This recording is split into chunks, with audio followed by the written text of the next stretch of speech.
Hello साथीहरू सबैलाई नमस्ते। अनि त्यसपछि आज चाहिँ मेरो छोरीलाई मेरो छोरीको तर्फबाट पनि सबैलाई नमस्ते अरे होइन। अनि यही छोरीको लागि चाहिँ मैले टिफिन बनाएको थिएँ।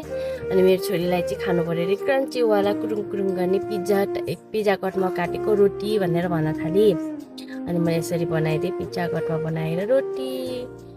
के गर्नु साथीहरू, यसरी भोइस ओभर गरेर भिडियो बनाउन त मन लाग्छ, बट म चाहिँ कति साह्रै डिमोटिभेट हुन्छु क्या। अनि त्यसपछि कहिले के मिल्दैन। अनि त्यसपछि म त यतिकै म्युजिक घरमा हालिदिन्छु। अनि त्यो के भन्ने, यस्तै त हो। केटी मान्छेहरूको कामै के नै हुन्छ र भन्छ नि मान्छेहरूले है। त्यही पकाउने, खाने, लुगा धुने त हो, त्यति जब काम।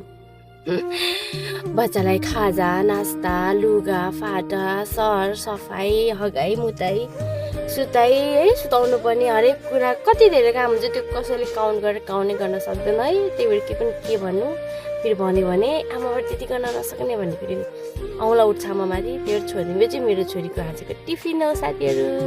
हजुरहरूले के बनाउनु